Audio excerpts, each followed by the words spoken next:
as-tu déjà essayé de vendre un produit à Tesla, Alpine ou même encore à Cadillac? Moi, c'est mon cas et pour être transparent, ça n'a pas très bien fonctionné.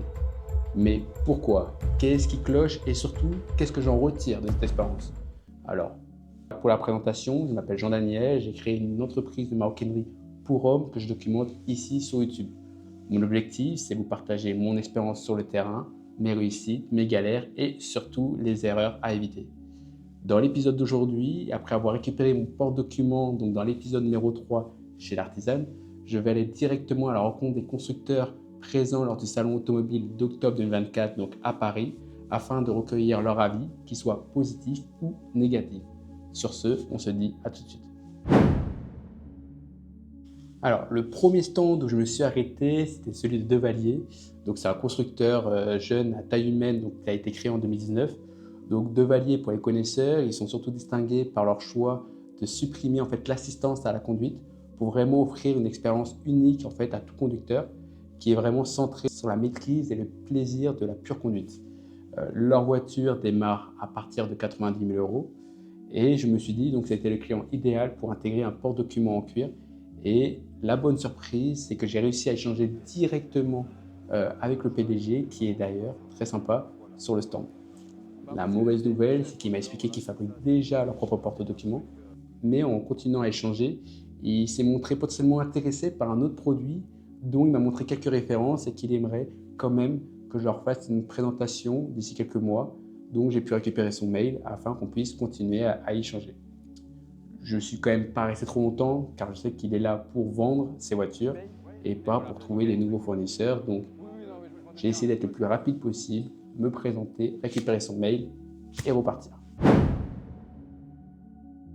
Alors, le deuxième stand où je me suis arrêté, c'est celui de De Vinci Car. Alors, très rapidement, pour faire la présentation, De Vinci Car, c'est une entreprise créée en 1980. Donc, ils avaient une mission très claire, c'est de concevoir des voitures de collection à la fois vintage et chic, tout en roulant dans l'électrique. Leur particularité, c'est qu'ils ont des modèles qui commencent à 50 000 euros et qui peuvent atteindre jusqu'à 200 000 euros.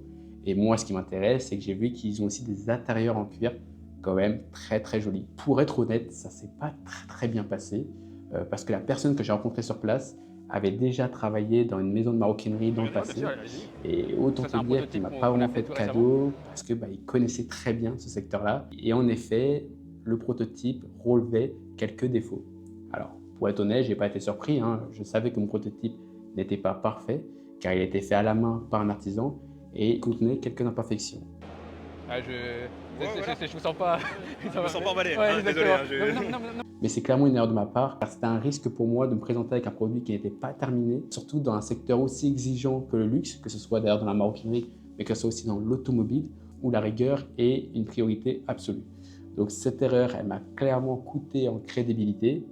Mais après, ceci dit, la personne était quand même très sympa. On a pu d'ailleurs échanger sur mon projet et on s'est même demandé s'il n'était pas même un peu trop tôt pour se développer tout de suite dans la sellerie de l'automobile alors que je ne maîtrise pas encore proprement mon secteur. La sellerie automobile, c'est un autre métier quand même. Oui, c'est un autre métier, mais nous, c'est intérêt. Ça veut dire qu'aujourd'hui, effectivement, on fait des produits simples.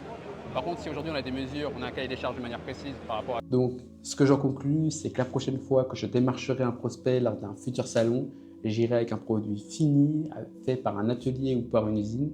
Car en fait, nos échanges, ça m'a permis aussi de réaliser que je ne pouvais pas me permettre de mettre la charrue avant les bœufs, de pouvoir m'attaquer à tous les secteurs tout en arrivant avec un produit qui n'était pas officiellement terminé. Donc, prochaine fois, je prendrai plus mon temps et j'y réfléchirai à 2 fois avant de présenter un produit qui n'est pas 100% terminé, même si effectivement, l'artisan n'y est pour rien, c'est moi qui ai pris cette décision.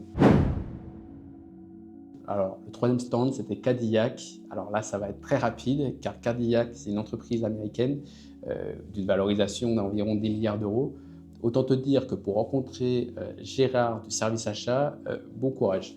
Donc, ils ont quand même été gentils, les commerces sur place. J'aurais pu leur donner mon mail, mais pour être honnête, je sais très bien que mon mail va se finir plus dans la liste des newsletters. Voilà. Tesla, alors Tesla, très content de les avoir pu rencontrer sur le stand, mais c'est la problématique qui ressemble beaucoup à Cadillac. Les personnes sur place n'ont pas les contacts en fait du service achat ou des personnes qui ont ce pouvoir décisionnaire pour trouver des nouveaux fournisseurs, en particulier pour le cuir. Pareil, j'ai récupéré un mail générique, mais au final, ça n'a pas plus m'aider que ça, surtout qu'ils m'ont précisé que la plupart de leurs fournisseurs sont basés aux États-Unis, donc j'ai laissé tomber. Alors, PGO Automobile, alors c'est un constructeur automobile français spécialisé dans la fabrication artisanale de voitures de sport. Donc, la marque est très reconnue pour s'inspirer des voitures de sport classiques des années 50-60 et les prix commencent autour de 50 000 euros. Donc, j'ai envie de dire, c'est une entreprise à taille humaine, donc c'est parfait pour moi, qui en plus ont des intérieurs en cuir aussi. Donc, j'ai envie de dire, c'est vraiment le client parfait. Le problème, c'est qu'ils ont déjà un fournisseur, mais rien n'empêche de garder leur contact. Et ensuite, après le salon, je leur enverrai un petit mail pour savoir aussi ce qu'il en est. C'est pas parce que, comme on dit, c'est parce qu'il y a un gardien qu'on ne peut pas marquer de but. Voilà. Alors, Alpine. Bon, tout le monde connaît. Alpine, c'est un constructeur automobiliste aussi français, donc de groupe Renault. Le problème, c'est que c'est une très grosse entité. Et donc, les personnes que j'ai rencontrées sur le salon, ce sont des commerciaux et qui n'ont pas aussi de pouvoir de décision. Mais au final, après avoir négocié longuement avec un commercial, il a accepté de m'emmener du coup dans leur boutique officielle qu'il y avait sur le salon pour pouvoir rencontrer en fait l'un de leurs responsables. Il a pris le temps en fait de m'expliquer le processus pour pouvoir en fait rentrer dans leur base de données. Et pour faire très simple, Alpine fonctionne comme un appel d'offres. Il vérifie en fait tes antécédents, donc par exemple ça peut être ta santé financière, comme par exemple ton chiffre d'affaires ces 3 dernières années, ta capacité de production, si tu as déjà travaillé avec d'autres grosses marques. Et puis si seulement tu réussis à passer toutes ces étapes-là, ensuite tu peux devenir leur fournisseur ou pour leur voiture, soit même développer leurs produits dérivés pour eux dans leur boutique. Alors, en conclusion, qu'est-ce que je peux tirer de cette prospection? Alors j'ai tiré en fait 3 enseignements. La première, c'est que je suis peut-être allé trop vite en besogne en voulant devenir un fournisseur de porte-documents en cuir alors que je ne suis pas encore solidement installé dans mon secteur qui est le B2C. Pour rappel, le B2C, c'est le fait de vendre directement à des particuliers et moi aujourd'hui, je vends des sacs à des particuliers et non à des professionnels. Donc ce que je vais faire, c'est que je vais me concentrer justement sur le nouveau sac qui sort en février.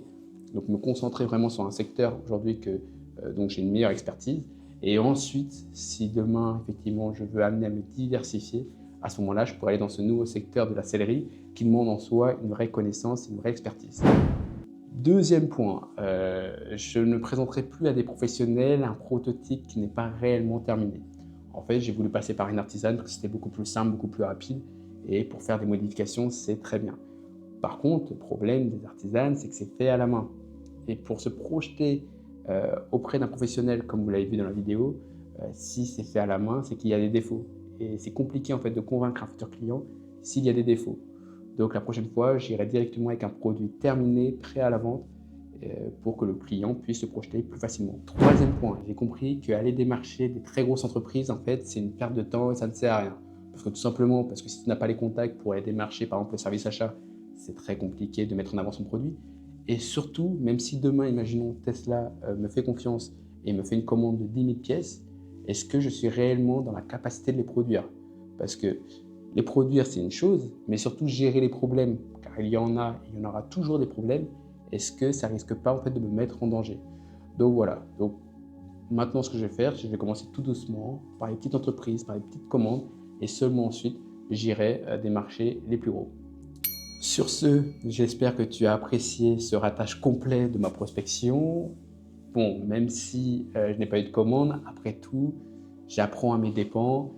La bonne nouvelle, c'est que j'ai énormément appris sur le marché de la sellerie et surtout, ça m'a évité de m'engager dans des commandes de production qui m'auraient clairement mis en danger et qui, surtout, avec confirmation, n'auraient pas fait de vente. Donc, si tu as aimé cette vidéo, n'hésite pas à t'abonner pour voir la suite de mon aventure. C'est gratuit, ça mange pas de pain. Et puis sur ce, on se dit ciao.